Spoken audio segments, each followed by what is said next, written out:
Pinecrest, Florida, January 26, 2000. It's early morning when a fleet of unmarked cars pulls up outside a home in a quiet South Florida suburb. Agents from the Department of Defense, investigators from NASA, local police, all converging on the same address, all there for the same person. They knock on the door. A teenager answers. His name is Jonathan James. He is 15 years old. He has a bedroom, a computer, and a dial-up internet connection. Over the previous 6 months, using nothing but those 3 things, he executed a sequence of breaches that sent shockwaves through Washington.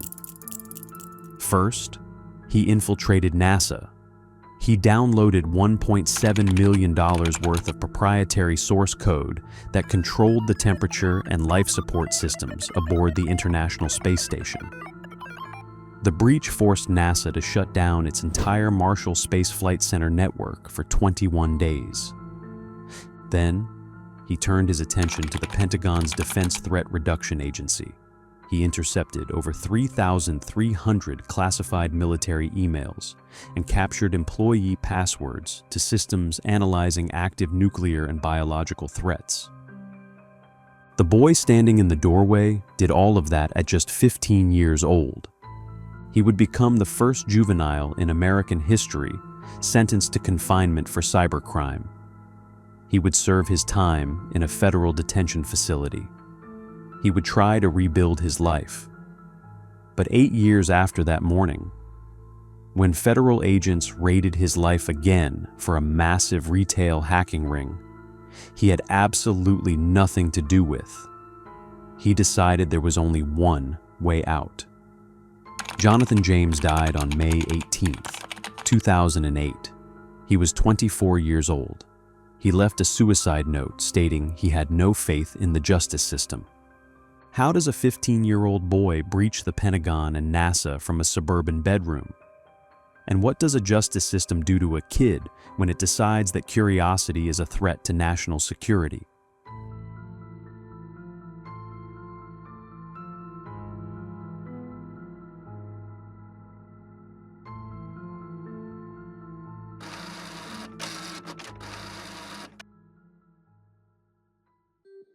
South Florida, 1983 to 1999.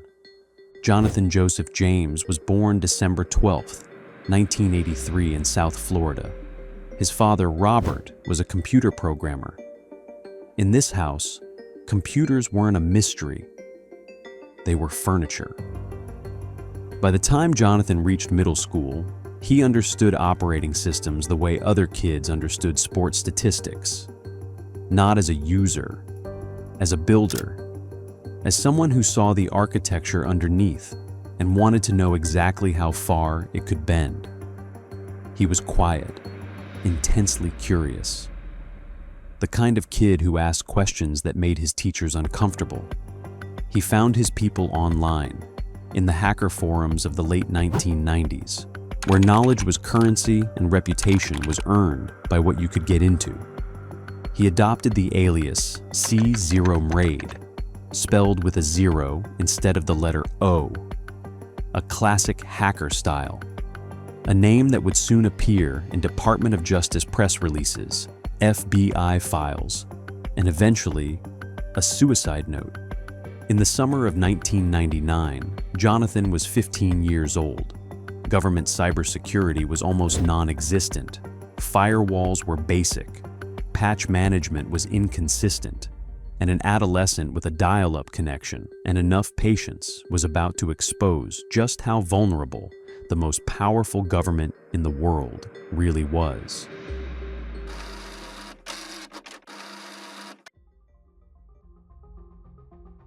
NASA Marshall Space Flight Center, Huntsville, Alabama, June and July 1999.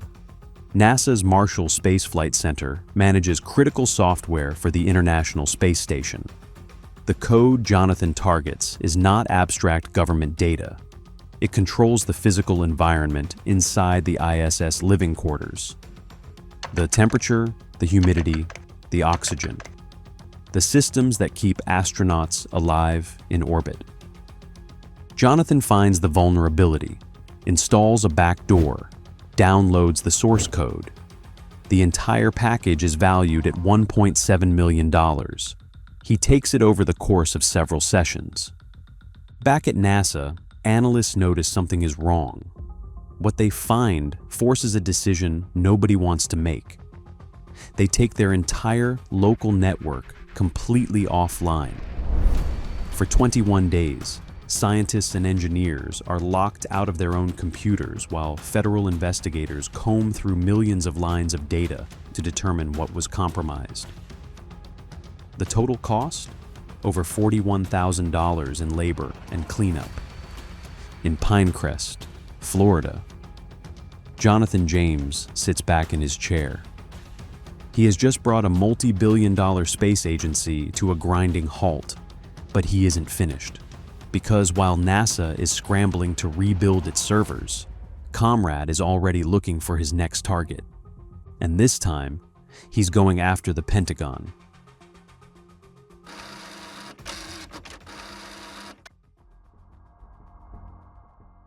Defense Threat Reduction Agency, Dulles, Virginia, August to October 1999.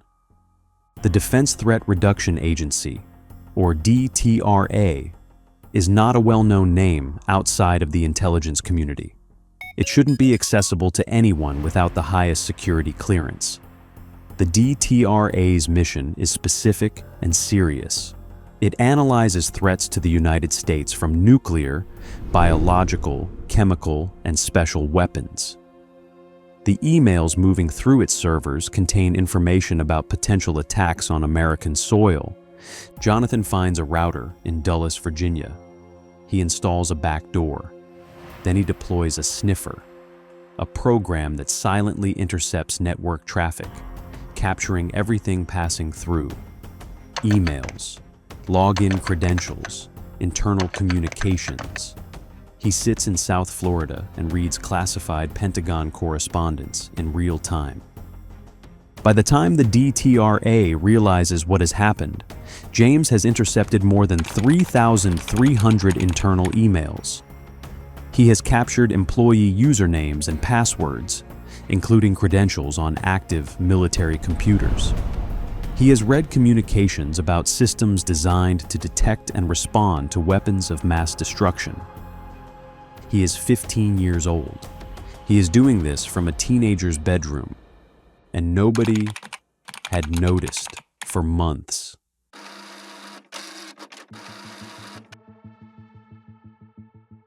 Pinecrest, Florida, January 26th, 2000.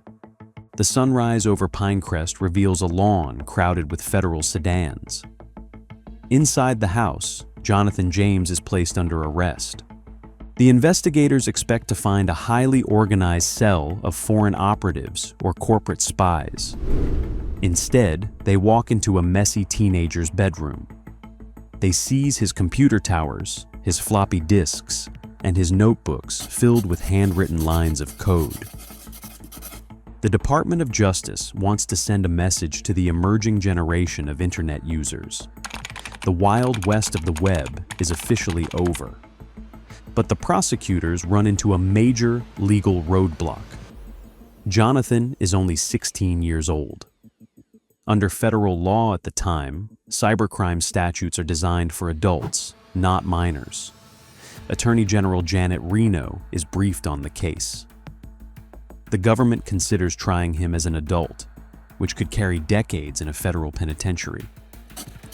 Ultimately, a plea deal is struck. Jonathan pleads guilty to juvenile delinquency.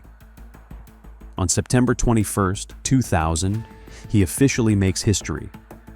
He is sentenced to 6 months of juvenile confinement at a high-discipline facility in Alabama, followed by probation until his 21st birthday. He is also banned from touching a computer for pleasure ever again.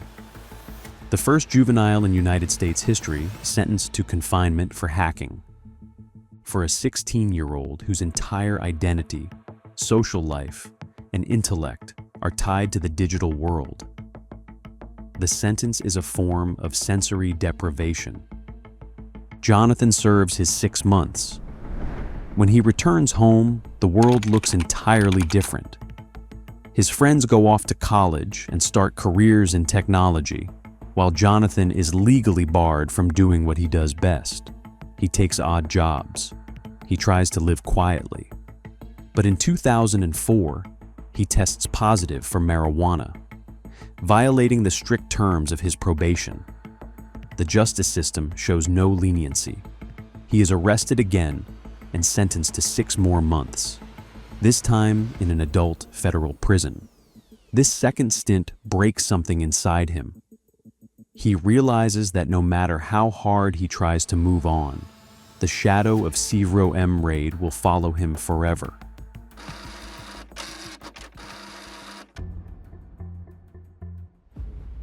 Miami, Florida, January to March 2008. A crisis hits the American financial sector. A massive cybercriminal ring has infiltrated some of the biggest retail giants in the country, including TJ Maxx, Marshalls, and BJ's Wholesale Club.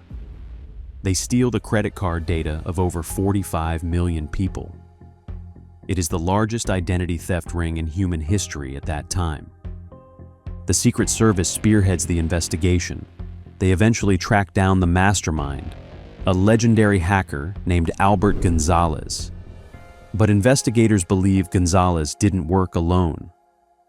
They are convinced he had a highly technical co-conspirator, an elite hacker who knew how to cover their tracks. The investigators start pulling old files. They see the name Comrade. By now, Jonathan James is now 24 years old. He is living in Miami, trying to build a normal life, staying completely away from hacking. But to the federal government, he is the usual suspect. In March 2008, Secret Service agents raid Jonathan's house, his father's house, his girlfriend's house. They seize everything.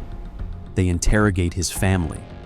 Despite finding zero evidence linking him to the TJX hack, investigators remain relentless. They threaten him with decades in adult federal prison if he doesn't cooperate or confess. Jonathan looks at the agents, and he realizes a terrifying truth. To the justice system, his past makes him permanently guilty. He knows that in a high-profile federal case, the government rarely backs down. They will find a way to convict him, even if he is completely innocent. The psychological pressure becomes suffocating. He tells his father he cannot survive going back to prison for a crime he didn't commit.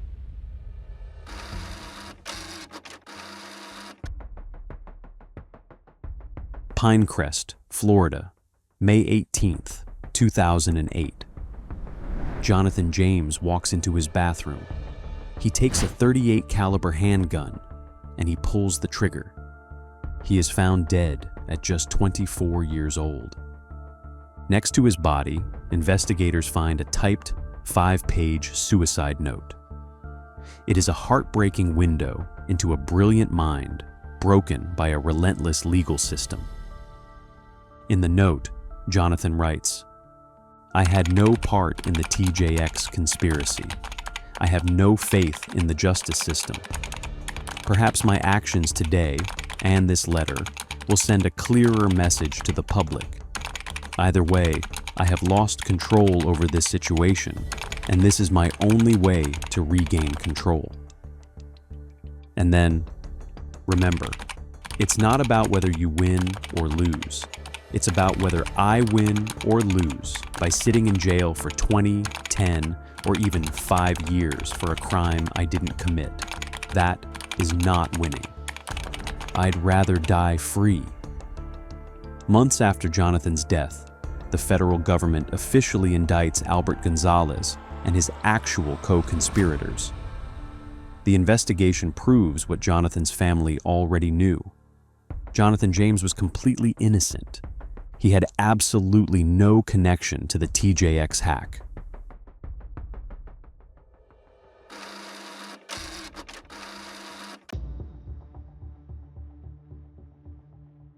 Cybersecurity History, 2008 and beyond. Jonathan James wasn't a cyber terrorist. He was a brilliant, intensely curious 15-year-old kid who broke into the Pentagon because he wanted to see if he could. But in a world terrified of digital threats, the system couldn't tell the difference between a teenage prodigy looking for a challenge and a criminal enemy of the state. He proved that the world's most secure networks could be broken from a suburban bedroom with a dial-up modem. But in the end, it was the system that broke him. His case fundamentally reshaped how the United States prosecutes computer crimes, drawing a permanent line in the sand for generations of hackers to come. Before James, there was no precedent for jailing a minor over a cybercrime. After James, there was. But his story left behind a question that cybersecurity experts and legal scholars still debate today. When a brilliant mind exposes a flaw in the system, should we treat them as a threat to be neutralized or a talent to be understood? Jonathan James never got an answer to that question. He ran out of time waiting for one. Jonathan James hacked NASA and the Pentagon out of curiosity and paid with everything he had. But another hacker broke into 97 military and NASA computers searching for something the government swore didn't exist. UFO files, free energy technology, evidence of classified alien contact. He's British, he has Asperger's syndrome, and the United States wanted him extradited for 70 years in a federal prison. The UK told them no.